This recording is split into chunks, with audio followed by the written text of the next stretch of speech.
وبركاته.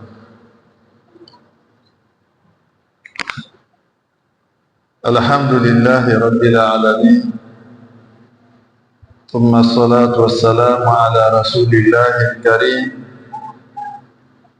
محمد بن عبد الله صادق الأمين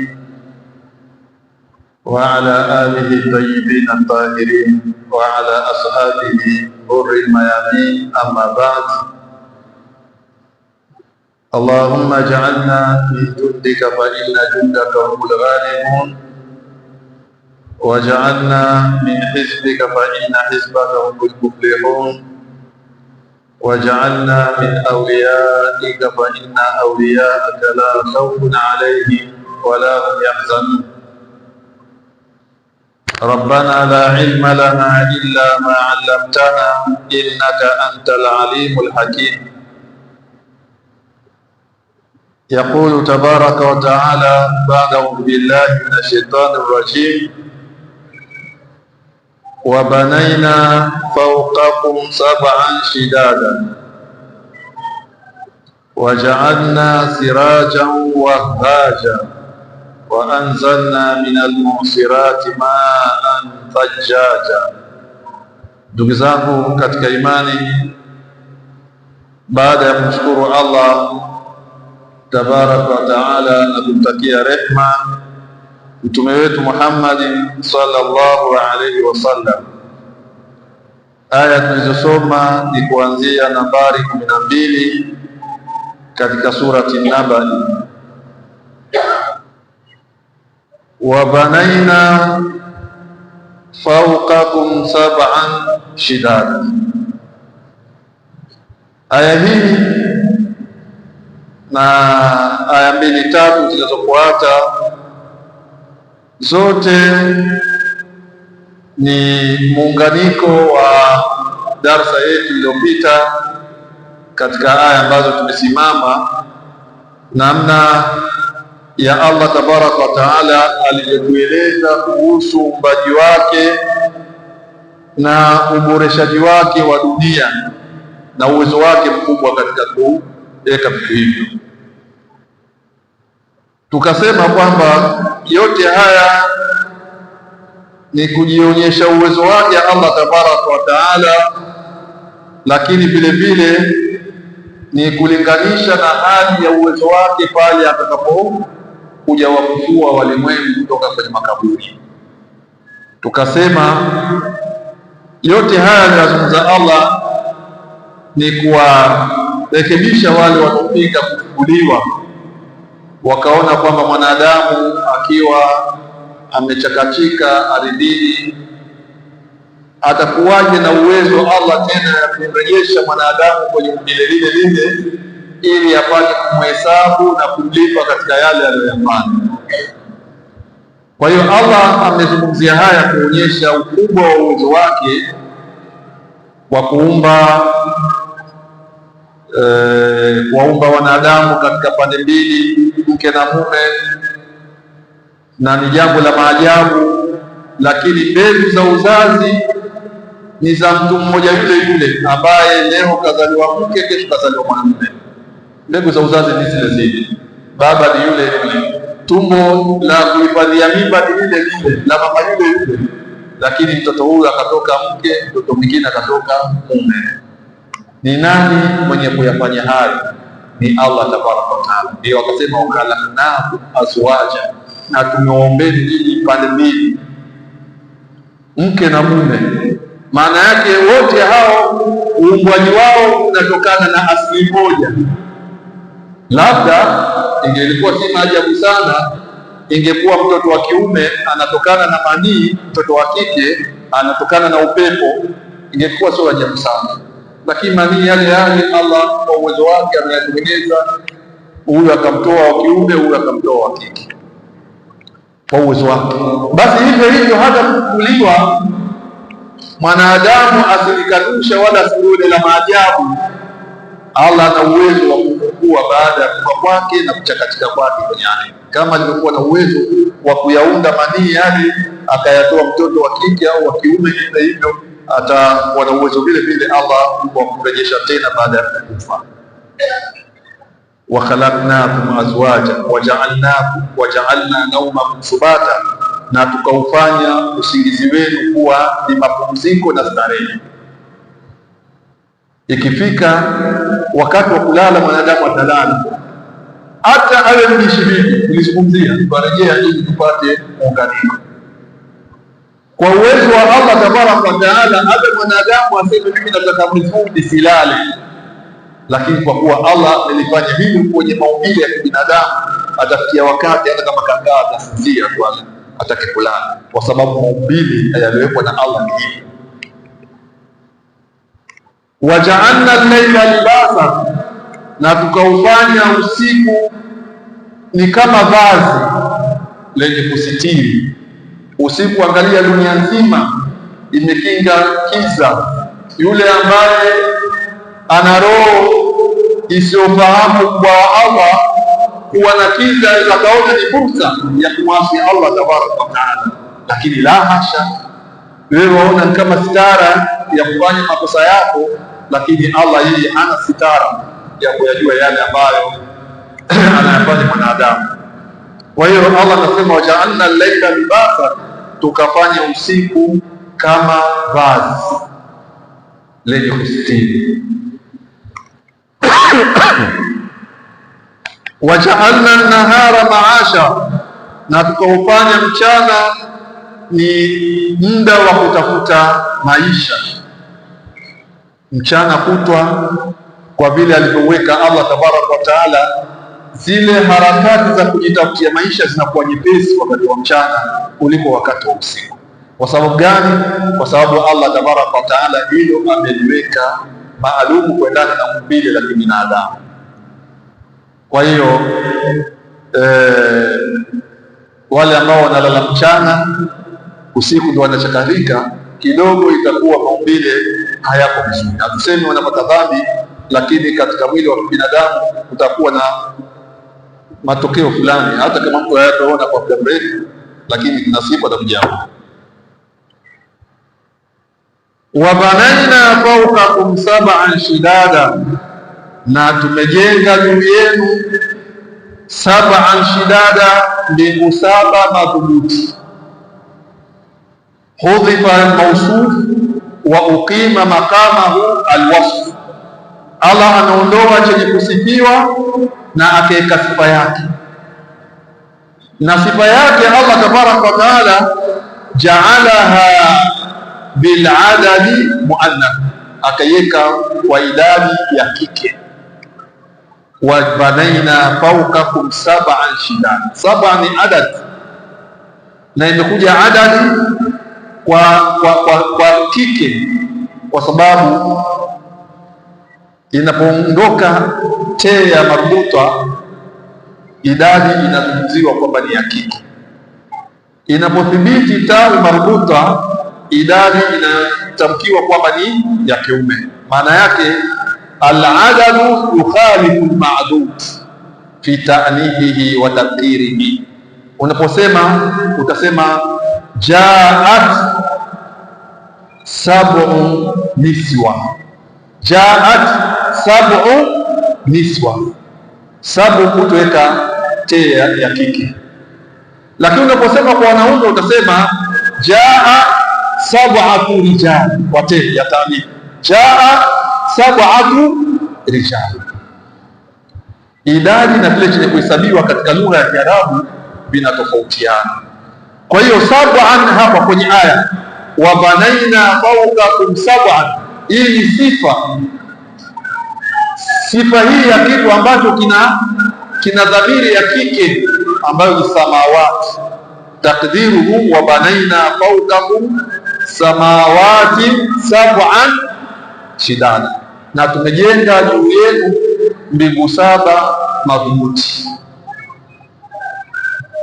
Mbingu saba madhubuti, hakunapo siku mbingu moja ikawa labda imeinama au imechoka au hapana. Pamoja na huko kuna viumbe anawajua ni Allah tabaraka wa taala, bali malaika wako huko, lakini kwa umadhubuti wa mbingu zinabakia kuwa madhubuti vile vile siku zote tokea kuumbwa dunia mpaka mwisho wa dunia, mbingu zitakuwa madhubuti vile vile. Haya ni maajabu makubwa ya Allah tabaraka wa taala. Kwa hiyo tusistaajabu uumbwaji wa mbingu, wala tusistaajabu kufufuliwa mwanadamu baada ya kufa kwake.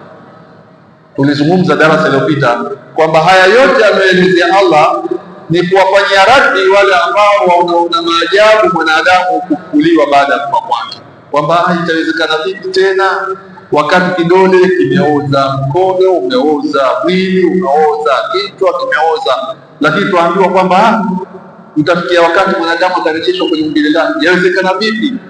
Imewezekana vipi kuumwa mbingu madhubuti?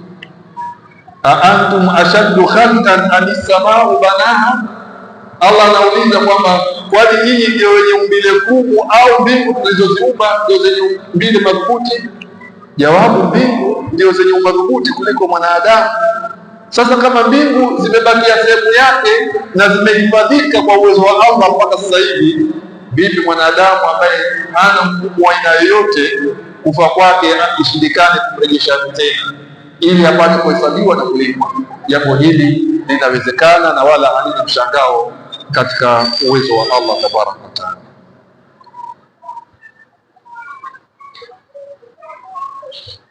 Na ni kweli albadihiyat inaonyesha hivyo kwamba mbingu ni madhubuti.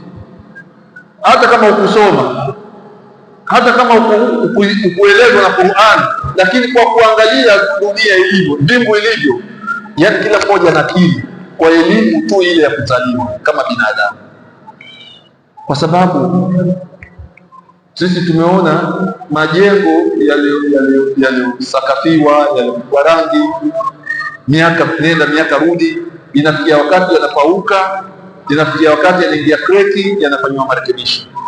Tena miaka ya juzi, labda jengo lina miaka 60 na miaka 50, linafanya kreki au linapigwa rangi. Lakini mbingu tokea kusimikwa kwake na Allah tabaraka wa taala bado iko vile vile.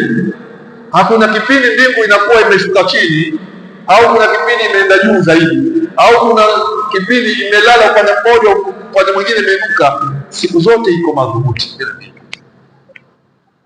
Twathibitisha hata ingelikuwa Qur'ani ikusema, tungelijua kwamba kiumbe hichi ni cha maajabu.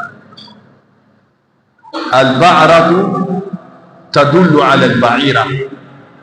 Ukifika jangwani ukaona kuna kinyesi cha ngamia, jangwani porini kabisa, huko hakuna viumbe, lakini ukifika sehemu ukaona kuna kinyesi cha ngamia, basi haraka kwenye akili yako itakujia kwamba kuna nini?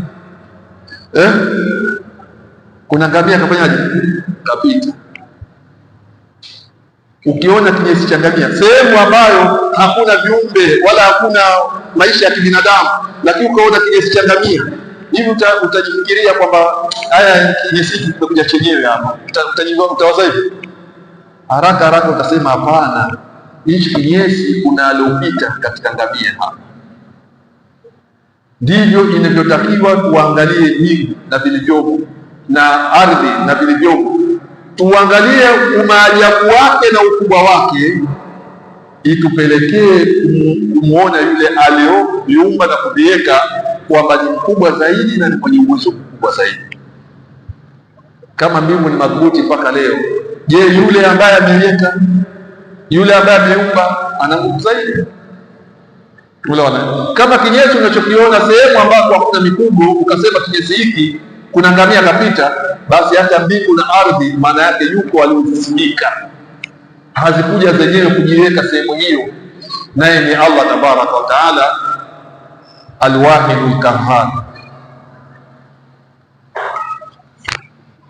Waja'alna sirajan wahaja, na tukaweka na kujalia taa yenye kuangaza mno katika hizo mbingu saba. Kwenye hiyo mbingu moja akaweka sirajan wahaja, akaweka taa yenye kufanyaje? Ili kuangaza.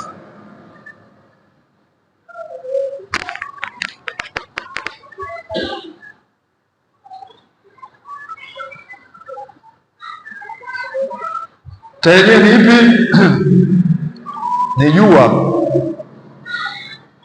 Ameweka jua. Wanasema hizi aya zote kuna tashbihi waja'alna ash-shamsa kasiraji wahaj fi idaa.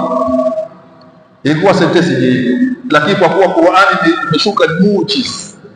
imeshuka ni mujaz fupi, lakini maneno yake yanakuwa na maana nyingi. Kwa hiyo Allah tabaraka wa taala ameliweka jua katika mbingu iwe ni kama taa yenye kuangaza, na ni kweli nuru hizi tunazoziona za balbu hizi na mengineyo kama mfano hii machefi, makarabai yale, nuru yao au nuru za zote hizo haziwezi kufikia nuru ya jua moja tu ambalo linaangaza dunia nzima. Kweli jua ni siraja wa haja, ni taa yenye kuangaza. Ni kweli, kwa sababu huu mwangaza twaonana, lakini tofauti na mchana. Mchana mwangaza wake ni tofauti wa jua na huu. Hata tulete taa za aina ngapi, hata tulete za kuwaka kiasi gani, lakini haziwezi kufanana na taa ya asili aliyoumba Allah tabaraka wa taala. Hizi ni sunnatul insan, hii ni matengenezo ya kibinadamu. Kwa hiyo nguvu yake haiwezi kuwa na nguvu ya Allah. Hiyo peke yake inatuonyesha kwamba Allah ana uwezo mkubwa zaidi. Kama hivi tunavyovitengeneza sisi wanadamu, mwanga wake unakuwa tofauti na ule wa asili wa mchana, basi indalla ala shay'in fa inna ma yadullu ala azamati llah. Hii jua peke yake linatuonyesha ukubwa na uwezo wa Allah tabaraka wa taala, kwamba uwezo wake hauna mipaka. Ana uwezo wa kufanya chochote, hata kumfufua mwanadamu baada ya kufa kwake. Kama taa moja yamulika dunia nzima, taa moja jua. Leo kijinyumba kidogo hiki kina vibalbu chungu mzima vingapi, pia bado mwanga wake haujafanana hata na robo ya mchana. Vijibalbu tele, hii ndio sunnatul insan, haifanani. Lakini taa moja tu ya Allah akiiangaza, basi hata yule mwenye macho dhaifu aona njia ya kwenda. Hii ni kuonyesha ukubwa wa Allah tabaraka wa taala. Viumbe vyake vina maajabu hivi, yeye mwenyewe yeye ni zaidi.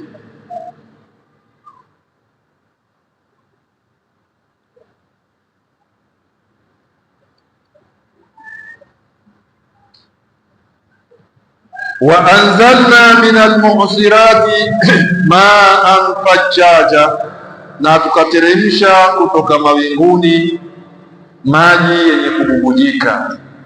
Munsabban ma'an fajjaja ay ma'an munsabba, maji yenye kububujika.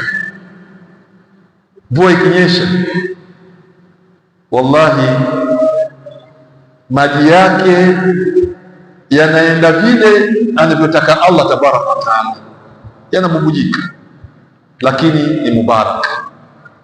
Angalia, Allah tabaraka wa taala anasema wanazzalna minas samai ma'an mubaraka wa ambatna jannatin wa habbal hasid. Tumeteremsha mvua kutoka mbinguni, tumeteremsha maji kutoka mbinguni, tena maji yenye baraka. Ameyasifu Allah tabaraka wa taala, wanazzalna minas samaa ma'an mubaraka, tumeteremsha kutoka mbinguni maji yenye baraka. Nani anaweza kutuambia baraka hiyo iliyokusudiwa ni ipi? Nani anaweza kutuonyesha kweli maji yatokayo mbinguni yana baraka kweli? Nani anaweza kutuambia? Kwani ya kisima hayaoteshi mimea au ya mto? Kivipi?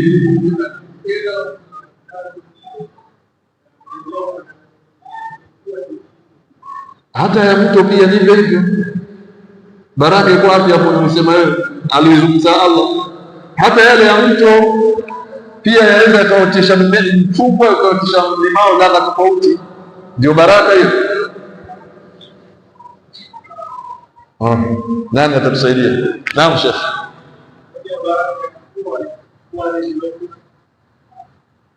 Baraka ya mvua ni kukufua ardhi iliyokufa.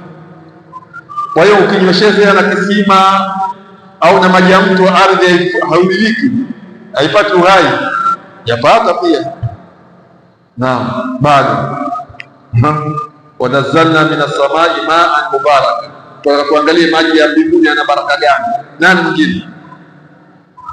Na vijana ndio washindwa na wazee kabisa. Fanyeni research, fanyeni utafiti. Mimea inaumwagiliwa maji kila siku na mimea inaonyeshwa na mvua hata siku mbili, ni ipi inonawirika vizuri? Hata kwenye bustani fanyeni utafiti. Bustani yako unaonyesha za maji kila siku, umwagilia kila siku mpaka yalowana bustani, lakini kipiga wingu siku mbili tu linakuwa tofauti na siku zile ulizokuwa ukinyesheza. Wakulima kizungumza hivyo wanajua, lakini hata research za kawaida vile vimatembele kule majumbani, vimichicha vilivyopandwa, angalia siku mvua ikinyesha kutoka mbinguni kamwagia, na zile siku ambazo anamwaga maji amwagia hapo kwenye bustani ile, umwangalie vipi inakuwa inawiri vizuri. Yale maji yanatoka kule yana baraka, kwa sababu yanakuja, Allah mwenyewe anasema tunayateremsha kwa kiwango maalum. Yale matone yake yanoenda kupiga kwenye mmea ni ya kiwango maalum na rutubisho maalum, tofauti na yale hapo unachukua ukamwaga tu, hata kama kutalewana, lakini sio yale yanakuja kwa kiwango maalum ya Allah. Mimea inopata mvua inakuwa imenawiri zaidi kushinda ile ambayo inamwagiliwa, maadamu huwa itakuwa ya kutosheleza. Hata ipige wingu siku mbili tatu, utaona ardhi yote imebadilika. Tumeelewana? Ardhi yenyewe pia inabadilika. Kwa hiyo Allah tabaraka wa taala anasema katika maajabu yake ambayo watu watakiwa wamshukuru na wastaajabu. Watu wasishangae kufufuliwa baada ya kufa, watu washangae Allah anateremsha mvua kutoka mawinguni. Mvua haitoki mbinguni, mvua haitoki mbinguni. Ukisafiri kwa anga, wale waliosafiri kwa anga siku za mvua waweza kuwa mashahidi. Mwaweza mkawa angani na ndege, hakuna mvua, lakini mkiwa mwashuka sasa mwaona kumbe huku kuna mvua, lakini huku mnakotoka hakuna mvua juu. Mvua inaanzia kwenye haya mawingu unayoona, ndio yanapotengenezwa na Allah. Baada ya mvuke jua kupiga sana kwenye ardhi, ule mvuke wa maziwa na maji kupanda juu.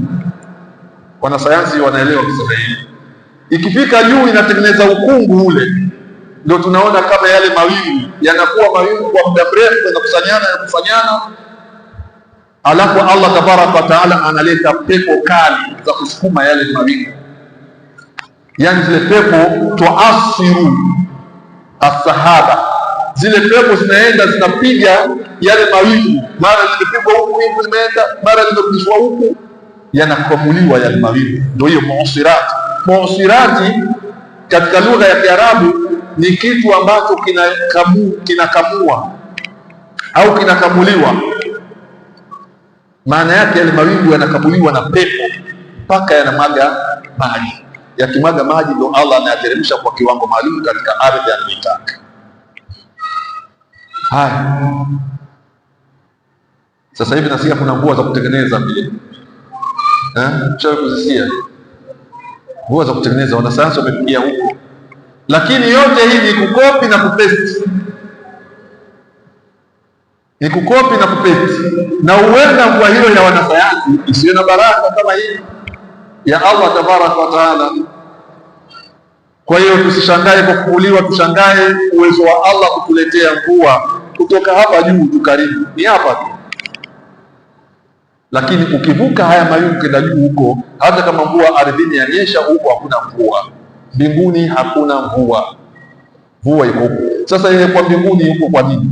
Na mvua yatakiwa ije ardhini iwanufaishe wanadamu. Ikiwa huko mbinguni mpaka ikifika chini huku Kama yatakiwa ije hapa Tanga ikanyeshe hapa, nyeshe Morogoro huko, maana itachukuliwa mpaka ifika hapa inapandisha huko.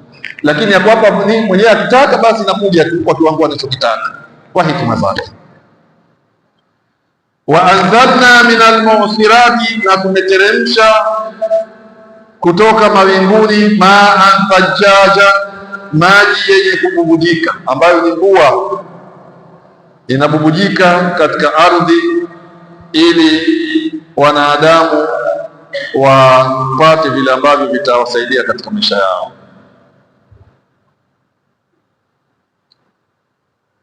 Linukhrija bihi, ili tupate kutoa kupitia maji hayo, habban, namna mbalimbali za nafaka, wa nabatan, na namna mbalimbali za mimea. Imekuja kwa nakra liifadati tanawu alhubub, wa kadhalika fi nabatan litanawu annabatat. Mvua inapoteremka aina mbalimbali za nafaka zitamea. Allah anasema linukhrija bihi, ili tupate kutoa kupitia mvua hiyo. Albau bau litadiya, tupate kutoa kupitia mvua hiyo, au tupate kutoa kwa sababu ya mvua hiyo. Habban anwaa alhububi, namna mbalimbali za nafaka, kunde, choroko, bahazi, mahindi na aina hizo, kwa sababu ya mvua.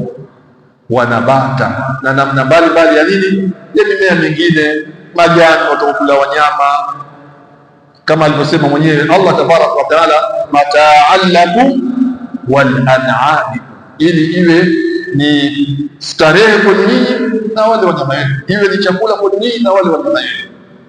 Vyote hivi vimeanzia mbali, vimeanzia huko Allah kukusanya maji, kuyaweka kwenye ardhi, akayanyesheza kwenye ardhi vizuri, alafu yakatoka mimea kupitia hivi. Nani anafanya kazi hiyo? Ni Allah, yule ambaye washirikina wanasema hawawezi kufufuliwa tena. Je, kuitengeneza ardhi baada ya kuwa imekufa mpaka ikatoa mimea? Huu ni mfano tosha kwamba ana uwezo wa Allah wa kutufufua baada ya kufa kwetu.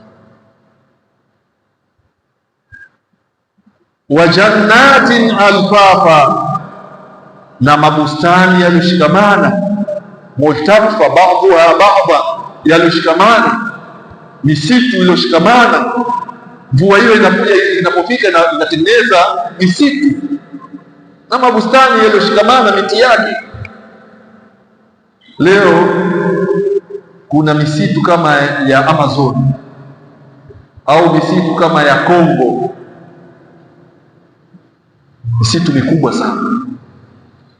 Wenyewe wanasema msitu wa Amazon basi unaweza ukatembea muda mrefu, siku nyingi au miezi, huwezi kumaliza. Msitu na kila kitu muda, achilia huko msitu wa Kongo tu hapo. Wanasema msitu ulivyokuwa mkubwa, baadhi ya mkoa kwenda mkoa mwingine huwezi kwenda kwa barabara, wanatumia ndege. Nchi moja, lakini usafiri kwenda mkoa mwingine, msitu ni mkubwa, na hivyo kwamba kuna majangili na kuna vita, basi usafiri uliokuwa wepesi kwa kwenda na ndege, kwa sababu misitu ni mikubwa. Nini imetengeneza misitu hii?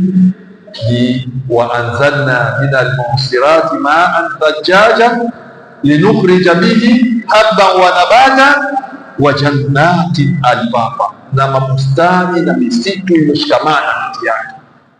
Maana miti nzima imeshikamana, umeingia kwenye uoni kwa msitu uliokuwa mkubwa.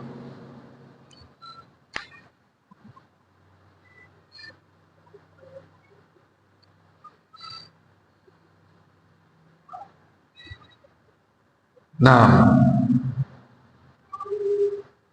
anasema wa jannatin alfafa, ay wa hadaiqa wa basatina kathirat alashjar wal aqsar multafatan ba'daha ala ba'd likathrati aqsaniha wa taqarubi ashjariha. ذكر تعالى هذه الأدلة التسعة على قدرته تعالى كبرهان واضح على إمكان البعث والنشور.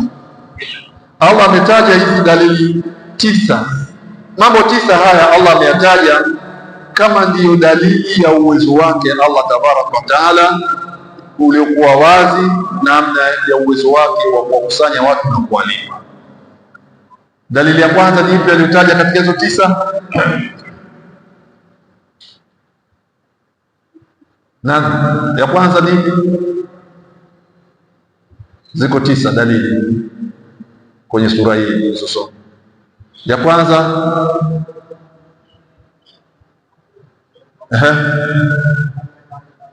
alam naj'alil arda mihada. Ya pili waljibala autada. Ya tatu wa khalaqnakum azwaja. Ya nne waja'alna nawmakum subata. Ya tano waja'alna al-layla libasa. Ya sita ja'alna an-nahara ma'asha. Ya saba wabanaina fawqakum sab'an shidada. Ya nane waja'alna sirajan wahaja. Ya tisa wa anzalna minal mu'sirati ma'an thajjaja. Hizi ni kama hoja tisa za kuonyesha uwezo wa Allah tabaraka. Kama Allah haya yako mengi, lakini kwenye sura hii kataja mambo tisa ambayo ukiangalia yote ni mazito. Ni nani ana uwezo wa kutengeneza mbingu zaidi ya yeye? Hayupo. Ni nani ambaye anaweza kutengeneza mvua watu wakafaidika walimwengu? Hayupo. Ni nani ambaye anaweza kuweka taa wakanufaika dunia nzima taa moja? Hayupo, ni yeye.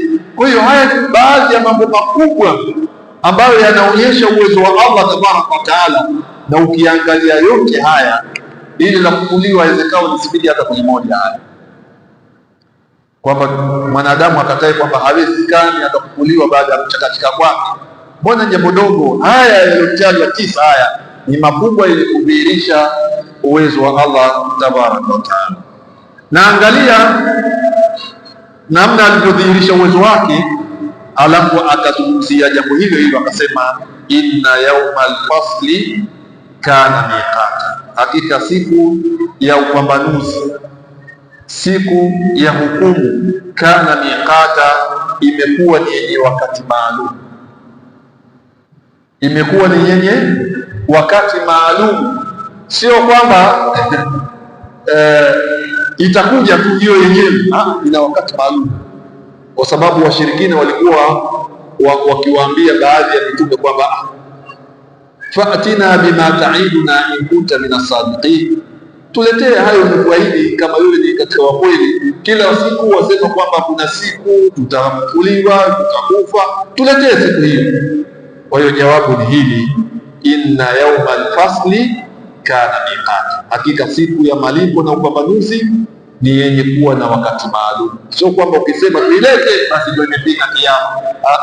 Allah ameiwekea wakati wake maalum. Anasema Allah katika surati Hud, dhalika yawmun majmu'un lahu an-nas wa dhalika yawmun mashhud, hiyo ndio siku ambayo watu watakusanywa ndani yake, na hiyo ndio siku ambayo itashuhudiwa.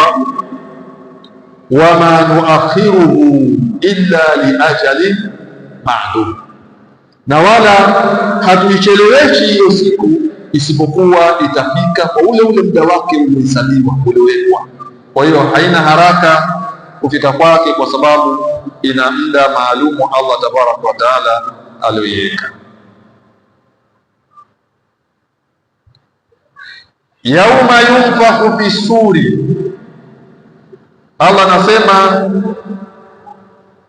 siku hiyo ambayo litapulizwa baragumu.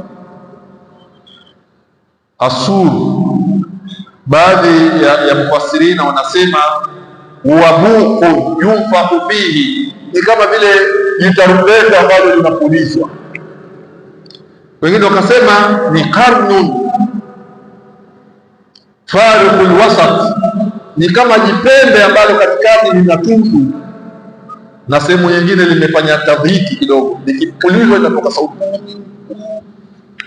Ala kulli hal, Allah ndiye anajua zaidi hiyo baragumu ni ya aina gani ambayo malaika atapuliza ili watu wasikie wito wake na wakusanyike katika sehemu ya kuhesabiwa. Lakini ni siku ambayo malaika atapuliza. Imekuja kwa mabni lil majhul, yauma yunfakhu fi suri. Hakusema Allah tabaraka wa taala yauma yanfakhu Israfilu fi suri, hakusema hivyo. Kwa sababu gani? Kinachotakiwa kuzingatiwa hapa ni lile baragumu lenye kupulizwa, sio yule mpulizaji. Kinachotakiwa kuzingatiwa, ndio maana ilikuja mabni lil majhul, alfi'lu alladhi lam yusamma fa'iluhu. Hakutajwa fa'ili wake kwa sababu hakuna manufaa ya kumjua fa'ili ni nani, pamoja na kwamba anajulikana. Lakini kinachotakiwa kizingatiwe hapa ni hiyo, wakati likipulizwa hilo baragumu, basi wewe utakuwa na hali gani? Je, kama la pulizwa sasa hivi, maana yake mtu azingatie hiyo, ni hali nzito. Yauma yunfakhu fi sur, pindi siku itakapopulizwa baragumu, fatatuna afwaja, na mtakuja makundi kwa makundi. Allah tabaraka wa taala anasema wanufikha fi suri faidha hum min alajdadi ila rabbihim yansilun qalu ya wailana man ba'athana min markadina hadha ma wa'ada arrahman wa sadaqa almursalun in kanat illa sayhatan wahidatan faidha hum jami'un ladaina muhdharun falyawma la tudlam nafsun shay'an wala tujzauna illa ma kuntum ta'malun. Siku itakapopulizwa baragumu, wanufikha fi suri, na itakapopulizwa baragumu, watatoka wote waliokuwa makaburini. Faidha hum min alajdadi ila rabbihim yansilun, watakaposikia tu ile sauti wote watanyanyuka kutoka makaburini kuelekea muhtiina ila dai. Watu wote watakuwa wanaitika kuelekea ile baragumu ilipopigwa, ambapo yule wa mashariki atalifuata sauti yake, yule wa magharibi atafuata, yule wa kaskazini. Muhtiina ila dai, wote wanaelekea kwenye hilo. Qalu ya wailana man ba'athana min markadina, watu watasema baada ya kufufuliwa kwenye makaburi yao, ni nani tena huyo aliyetuamsha kwenye usingizi wetu? Kana kwamba wameshazoea maisha ya barza, wanaona maajabu. Sasa wapelekwa wapi? Nani huyo ametuamsha? Wenyewe tayari tulikuwa maisha ya hapa, japokuwa ni adhabu, japokuwa ni neema tumezizoea. Nani huyo? Wataambiwa hadha ma wa'ada arrahman wa sadaqa almursalun, haya ndio yale aliyoyaahidi Allah kwamba kuna siku mtafufuliwa na mlikuwa hamtaki. Kwa hiyo je, mmefufuka? Mfufuka. Mlikuwa mkikizana na mitume wasema kuna siku ya kufufuliwa, nyinyi wasema haiwezekani, mkaletewa mifano ya uwezo wa Allah. Allah akasema alam naj'alil ardha mihada waljibala autada wa khalaqnakum azwaja wa ja'alna nawmakum subata. Yote hii mifano aliyokuwa akiwapigieni Allah kutokana na nguvu zake na uwezo wake, lakini pia mkasema haiwezekani kufufuliwa hata kama na uwezo huo. Hadha ma wa'ada arrahmanu wa sadaqa al-mursalun, hii ndio ile ahadi aliweka Allah mwingi wa rehema na waliokuwa wakisadikisha mitume. Falyawma la tudlamu nafsun shay'an wala tujzauna illa ma kuntum ta'malun, basi leo hakuna nafsi yoyote itakayodhulumiwa kwa chochote, wala hakuna mtakacholipwa isipokuwa vile mlichokifanya. Kwa hiyo kila mmoja atalipwa, utaambiwa simama hapa tukuhesabie mabaya yako au mazuri yako, kwa baada ya hapo imma aljanna wa imma annar. Allah tuhifadhi na moto wake. Yauma yunfakhu fi suri fatatuna afwaja, siku itakapopulizwa baragumu na mtakuja makundi kwa makundi, jamaati lilhisabi waljaza, kwa ajili ya kuhesabiwa na kulipwa. Wafutihati samau, na siku ambayo zitafunguliwa mbingu zitafunguliwa ni kule aliposema idha samau shaqqat, pindi mbingu zitakapopasuka pasuka. Maana yake zitapasuka pasuka, zitakuwa wazi ndio kufunguliwa kwake. Leo tuangalia tuona, lakini kipindi hicho ukiangalia yauma yarauna almalaikata la bushra, siku hiyo watu wataona malaika wakiteremka, na sio mazoea ambayo wanadamu wamezoea kuona malaika wakiteremka, maana kumekuwa wazi sasa, mbingu zimepasuka pasuka. Fakanat abwaba, Allah anasema na zikageuka zikawa kama milango, maana kuko wazi tu kuona malaika nao wateremka, viumbe ambavyo hujaviona vyateremka, kuko wazi. Ndio pale Mtume sallallahu alaihi wasallam aliposema yuhsharu nnasu yauma alqiyama uratan ufatan ghurla, watafufuliwa watu siku ya Kiyama wakiwa uchi, wakiwa hawana viatu tena, wanaume wakiwa hawajapelekwa sunna kama walivyozaliwa, hawajafanywa khitamu. Aisha radhiallahu ta'ala anha akamuuliza Mtume, sasa vipi mtu na mzazi wake Mtume siku hiyo, kama watu hawakuwa na mavazi, baba na binti yake, mama na kijana wake, utakuwaje hapo? Mtume sallallahu alaihi wasallam akamwambia, ya Aisha, ala tadhkurina qaula Allahi ta'ala, anasema Allah tabaraka wa taala, siku hiyo kila nafsi itashughulishwa. Yauma yafiru almar'u min akhihi wa ummihi wa abihi wa sahibatihi wa banihi likulli imri'in minhum yawma idhin sha'nu yughnihi. Siku hiyo hakuna ambaye atatuliza jicho kumwangalia mzazi wake au mwenzake, pamoja watu hawana mavazi, kwa sababu kila mmoja atashughulishwa. Wewe waona malaika watoka mbinguni huko, hakuna ile mbingu uliozoea, waona tumbo za ajabu yateremka. Utafikia wakati umwangalie mchalika ikoje, au mchalika naye amwangalie mwaduka ikoje? Haiwezekani. Fursa hiyo utaipata wewe mwenyewe, unashughulishwa na vitu vya ajabu ajabu. Mbingu sio ile. Yauma tubaddalu al-ardh ghayra al-ardh was-samawati, mbingu ardhi zitakuwa tofauti na mwanadamu aliyezoea. Kwa hiyo kule kuangalia yule ni mzuri au yule kavaaje, ni utulivu. Siku hiyo hakuna utulivu, utapatapi jicho kulituliza kumwangalia mwenzio? Kwa hiyo watu wapishana, lakini amjui huyu ni nani wala nani, kila mmoja alilia ule wake. Idha zulzilatil ardu zilzalaha wa akhrajatil ardu athqalaha wa qala al-insanu ma laha yawma idhin tuhaddithu akhbaraha bi anna rabbaka awha laha. Wafutihati samau fakanat abwaba, na zitafunguliwa mbingu zitageuka kuwa ni milango, kama ilivyokuwa milango uko wazi. Wasuyirat aljibalu, na itabondwabondwa milima, itaondolewa milima katika udhibiti wake. Fakanat saraba, na zitageuka kuwa kama mangate. Ngate ni ile hali unaoiona ya jua kali kwa mbele yako kama maji.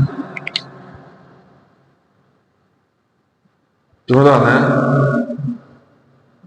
mathalu alladhina kafaru a'maluhum kasarabin biqi'a yahsabuhu dhama'anu ma'an hatta idha ja'ahu lam yajidhu shay'an. Allah amepiga mfano ngate hizi, akasema mfano wa wale ambao wamemkufuru Allah tabaraka wa taala. biqia, matendo yao ni kama vile ngate iliyokuwa katika tambarare. Yahsabuhu dhamanu maa, mwenye kiu akiona anadhania kuwa ni maji. Hata idha jaahu lam yajidhu shay'a, mpaka alipofikia kwa yale aliyodhania ni maji, akifika hamna maji.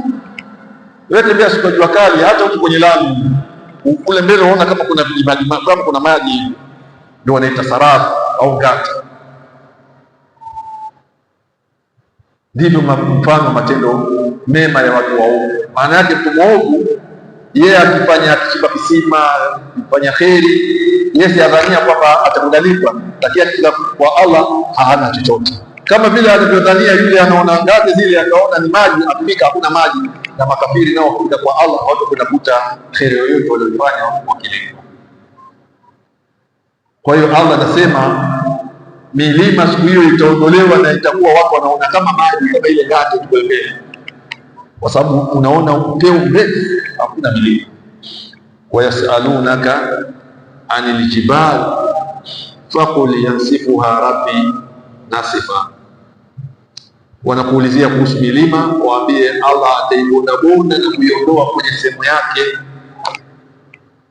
Fayadharuha kaan safsafa, na Allah tabaraka wa taala ardhi ataacha ni jangwa lililokuwa sawa. La tara fiha, utaona katika ardhi hiyo mwenuko wala utaona pone, iko sawa sawa. Kwa hiyo hii yote inamjengea wasiwasi mwanadamu siku hiyo, hataweza kuwa na utulivu wa kuangalia kaumbwa vipi au kuziwe kaumbwa vipi. Tumeelewana eh? Wasuyiratil jibalu fakanat saraba, na itaondolewa na kubondobondwa milima na itageuka kuwa kama ngate, ile hali ya kuona maji jua kali mbele. Inna jahannama kanat mirsada, hakika ya jahannam itageuka kuwa ni limbikizo, sehemu ya kulimbikizwa au kitu ambacho kinataka kilimbikiziwe. Litaghina, kwa wale waliovuka mipaka. Maaba itakuwa ni marejeo. Inna jahannama, hakika ya jahannam, kanat mirsada, itageuka kuwa ni malimbikizo ya kufuatiliwa wale wakosa. Tumeelewana, ambaye kila mmoja itakuwa ina shauku ya kupokea yule muovu. Jahannam ai mutarakiba, jahannam itakuwa ina shauku ya kumtaka mtu na kumtamani yule muovu. Ndio maana mirsad inatamani tu imnyakue mtu au alimbikizwe kwake yule mkosaji. Litaghina maaba, kwa wale waliovuka mipaka katika maasi ya maaba, jahannam itakuwa ni marejeo na mashukio yao, itakuwa ni marejeo yao waliovuka mipaka. Labithina fiha ahqaba, watakaa humo muda mrefu mno usiokuwa na mwisho. Ahqaba ni jamu hukm, wal hukm zamanu la nihayata lahu, ni muda ambao hauna ukomo.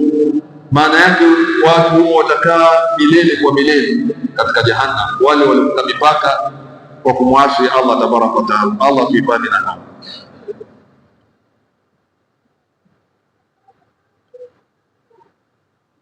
La yadhuquna fiha bardan wala sharaba, hawatoonja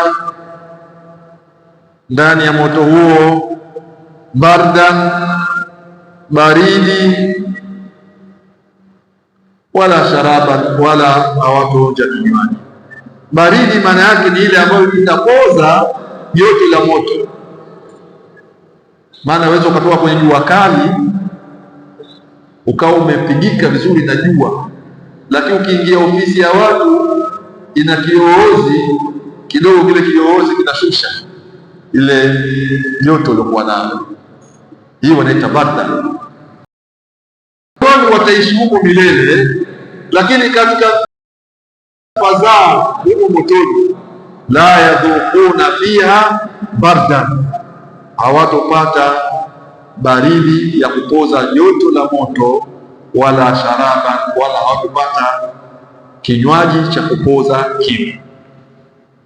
Mwili wachemka joto, koo yachemka kiu.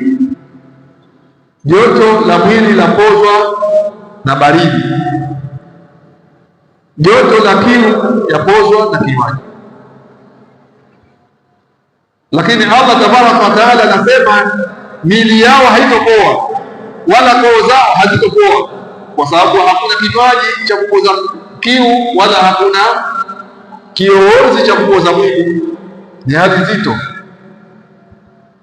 Kama watapata illa hamiman, isipokuwa maji ya moto,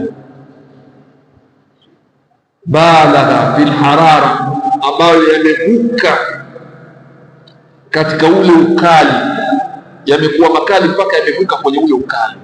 Hamiman. Wa in yastaghithu yughathu bima'in kalmuhl yashwi wujuh bi'sa sharabu wa sa'at murtafaka. Angalia Allah tabaraka wa taala maji hayo alivyoasifu. Wakitaka maji watapewa maji kalmuhli, kama ilivyokuwa maji yaliyochemka kupitiliza, yashwi wujuh, ambao yanapora nyama za uso. Maana yake mtu akikaribia kupeleka kwenye domo lake, kabla haja ya kunywa, madomo yashakatika kwa ukali wa yale maji, uso ushababuka ngozi kwa yale maji kabla ya kunywa. Hii ndo hamima, maji ya moto mno yaliovuka kiwango cha umoto, ndo upeo hayo. Illa hamim imekuja kwa istithna,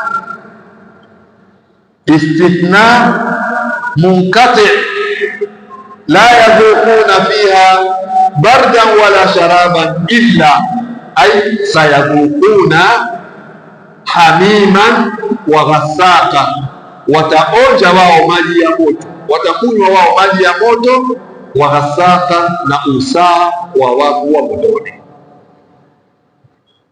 Zile nyama za watu wa motoni zinavyoungua zinatoa maji na usaa, ile ndio itakuwa kinywaji chao. Wamependelewa sana, watapewa maji ya moto, hakuna kinachosaidia. Ndio Allah tabaraka wa taala hali hii ya motoni akaisifu akasema, thumma la yamutu fiha wala yahya. Mtu wa motoni hatakuwa na uhai wenye utulivu, wala hatakuwa na mauti yanayompunguzia adhabu. Maana ukifa labda ingelikuwa adhabu nyingine hawazioni, lakini hawafi. Uhai ule wa kuwa uhai, ambao uhai utakuwa una manufaa nyingine, kuna shughuli zako wafanya, hamna motoni uhai huo. Ndio wakasema thumma la yamutu fiha wala yahya, kisha hawatakufa huko wala hawatakuwa hai. Maana yake hawatakufa kifo cha kupumzishwa na adhabu, wala hawatakuwa hai uhai ambao una manufaa na starehe. Jitu liko katikati, halijulikani liko hai wala limekufa, ni adhabu fauka adhabu. Allah tuifahamu.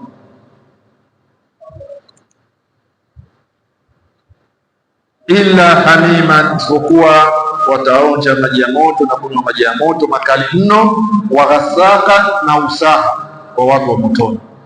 Jazaan wifaqa, hali ya kuwa ni malipo yenye kuafikiana na matendo yao. Duniani wao walikuwa wakiambiwa kunafufuliwa, wanasema babu zetu, maneno yalikuwa ni haya, faatuna biabaina, uleteni baba zetu basi, maana wamekufa miaka mingi,